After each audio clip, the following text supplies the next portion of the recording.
શિયાળો આવે ને એટલે એકદમ સરસ આવા મસ્ત મજાના રીંગણ આવવા માંડે અને આપણને સૌથી પહેલા યાદ આવે ઓળો એટલે કે ભડથું બનાવવાનું. પણ તો અમારા સૌરાષ્ટ્રમાં છે ને આ ઓળો છે ને એ રેગ્યુલર તો બનાવાય જ, એની સાથે દહીં ઓળો બનાવવામાં આવે. તો દહીં ઓળાની 3 કે 4 વર્ષ પહેલા મેં રેસીપી મૂકી હતી, સૌથી પહેલી મેં જ મૂકી હતી. પરંતુ આજે હું દહીં ઓળો જ બનાવવાની છું કારણ કે અમારા ઘરમાં બહુ જ પસંદ છે. પરંતુ એમાં થોડાક ઇન્ગ્રેડિયન્ટ નવા નાખી અને એક આપણે નવો સ્વાદ આપશું. તો આપણે આજે દહીં ઓળો બનાવવાની શરૂઆત કરીએ. દહીં ઓળો બનાવવો છે એટલે રીંગણ સૌથી પહેલા શેકવું પડશે. તો તેના માટે જાળી પણ લઈ લઉં. અહીંયા મેં મોટું રીંગણ લીધું છે જે વજનમાં 300 ગ્રામ છે. આવું સરસ એકદમ કડક થોડુંક હોય અને ઓલું હોય લીલા ડીટિયાવાળું એવું લેવાનું. તેની સાથે જ લીલું લસણ અત્યારે ખૂબ જ મળે છે તો તેનો પણ આપણે ઉપયોગ કરવાના છીએ. સાથે જ અહીંયા મેં લીધી છે હળદર, આદુ અને હળદર. આજે આપણે થોડો નવા ઇન્ગ્રેડિયન્ટમાં આદુ અને હળદર ઉમેરશું જેથી આ દહીં ઓળો છે ને તે સ્વાદમાં એકદમ સરસ અને અલગ ને સાથે આપણને આદુ હળદરના પણ ગુણ મળે છે. રીંગણને પાણીથી ધોઈ અને સાફ કરી લીધું છે. સૌથી પહેલા આપણે એને શેકવાનું છે જેથી ઓળાનો ઓરિજિનલ સ્વાદ આવે. તો તેના માટે આવી રીતના કટ લગાવી દેશું. નાના મોટા કોઈ પણ પ્રકારના કટ લગાવી શકાય છે. જો મેં 4 કે 5 કટ લગાવી દીધા છે. બસ આ રીતે કટ લગાવાઈ જાય ને, ઊંડા બહુ નહીં પાડો તો પણ ચાલશે, અંદર ઇઝીલી શેકાઈ જાય ને એટલા માટે આ કટ પાડતા હોઈએ છીએ. હવે થોડું એવું તેલ લઈશ અને તેલ છે ને બરાબર લગાવી લેવાનું જેથી શું થાય કે આ શેકાય રીંગણ તો તેની છાલ છે ને પછી ઉખડવામાં સરળતા રહે. જો અહીંયા સરસ મેં લગાવી લીધું છે તેલ અને થોડું ડીટીયા પર લગાવી દઈશ. જુઓ તૈયાર થઈ ગયું છે. હવે આપણે શેકવાની શરૂઆત કરશું.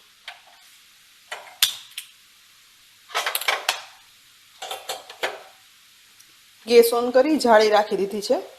તેના ઉપર તેલ લગાવેલું રીંગણ શેકવા માટે રાખી દઈએ. રીંગણ શેકાય છે એ દરમિયાન આપણે બધું ઉમેરવાના છે. આપણે લીલું લસણ છે, આદુ છે, હળદર છે એ બધું પણ સમારી લઈએ. અને આમાંથી થોડું એવું જ આપણે લીલું લસણ ઉપયોગ કરશું, લગભગ 5 થી 6 કળી છે.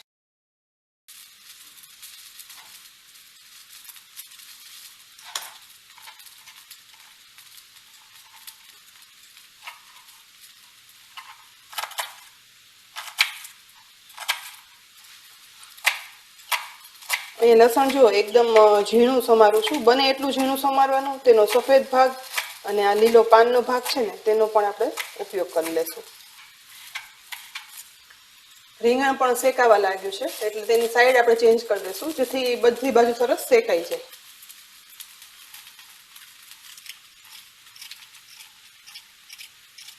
એક રીંગણ છે એટલે તેમાં ઉમેરવા માટે મેં હળદર અને આદુ લીધા છે. 1 ઇંચ જેટલી હળદર લેવાની અને અડધો ઇંચ જેટલું આદુ લેવાનું છે. બંનેને આપણે ખમણ કરીને ઉમેરશું એટલે આ ઝીણી ખમણી લીધી છે જેનાથી આપણે ખમણ કરી લઈએ.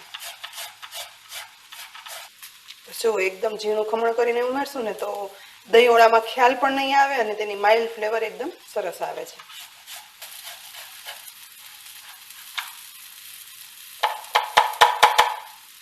હળદરની જેમ આદુનું પણ ખમણ કરી લીધું છે અને એમાંથી જો હવે રેસા નીકળે ને તો એ અલગ કરી લેવાના. આ રેસાનો ઉપયોગ આપણે દાળ શાકમાં પણ કરી શકીએ છીએ જેથી આદુની ફ્લેવર આવે.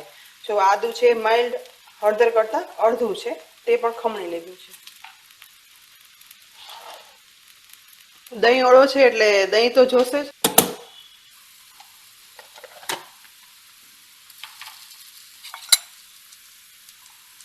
જોઈએ એ પ્રમાણે દહીં કાઢી લેશું બાઉલમાં.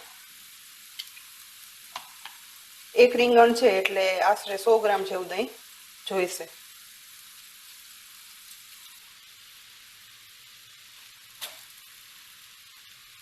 અહીંયા રીંગણ છે એકદમ સરસ શેકાઈ ગયું છે. જો ચપ્પુ ઇઝીલી અંદર જતું રહે છે. તો ગેસ બંધ કરી દઈએ અને આ રીંગણને આપણે લઈ અને એક ડીશમાં કાઢી લઈએ.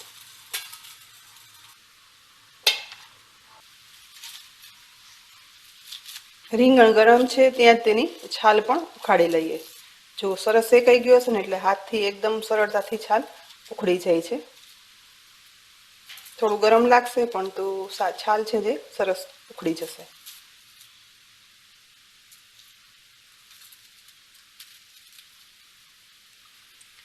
રીંગણની સરસ છાલ ઉખાડી લીધી છે. તો હવે આપણે એને મેશ કરવાનો છે. આ રીતે ચપ્પુથી મેશ કરશું.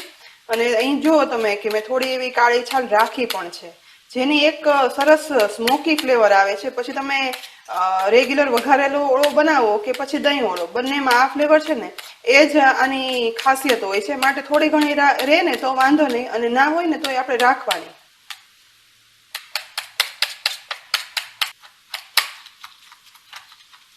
અહીંયા જુઓ આખા રીંગણનું આપણે અલગ કરી નાખ્યું છે, મેશ કરી લીધું છે.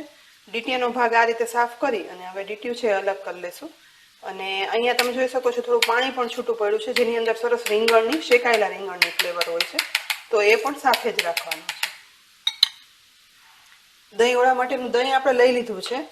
અને આ દહીં ઓળો છે ને એ ક્યારેય વઘારાતો નથી. નોર્મલી આપણે વઘારેલો ઓળો કરતા હોય છે, પરંતુ છતાં એક અલગ સ્વાદ અને ફ્લેવર આવે છે. પહેલા સરસ એકદમ મિક્સ કરી લેશું દહીંને.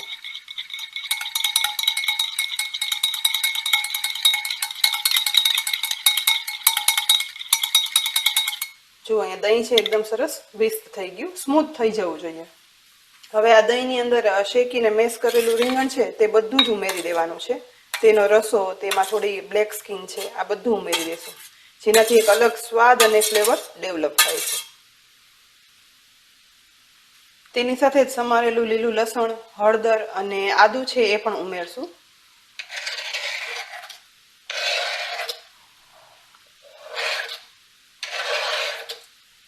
તેની સાથે જ મસાલામાં ફક્ત મીઠું ઉમેરવાનું છે. અડધી ટીસ્પૂનથી થોડું ઓછું એવું મીઠું પણ ઉમેરી દેવાનું. હવે બધું એકદમ સરસ મિક્સ કરવાનું છે, જેથી એકદમ ફ્લેવરફુલ દહીં ઓળો બની અને તૈયાર થાય.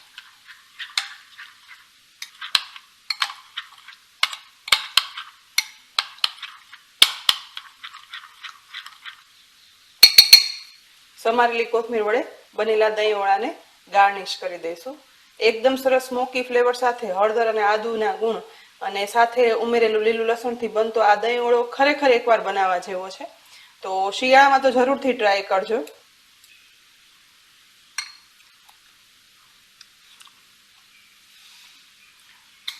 એકચ્યુઅલી મને છે ને રીંગણ ઓછા ભાવે છે, લગભગ નથી ભાવતા. હું શાક તો ખાતી જ નથી, પણ તું ઓળો અને એમાં પણ આ દહીં ઓળો મને એટલો બધો ભાવે છે ને કે બનતા બનતા તૈયાર થાય ને એટલે પછી મારું મન જરાય રહે જ નહીં. 1 કે 2 વાર તો હું ચાખી જ લઉં. ખરેખર બહુ સરસ બને છે. ઓળો ના ખાતા હોય ને એને પણ આ દહીં ઓળો તમે ખવડાવશો ને તો ચોક્કસ ભાવશે.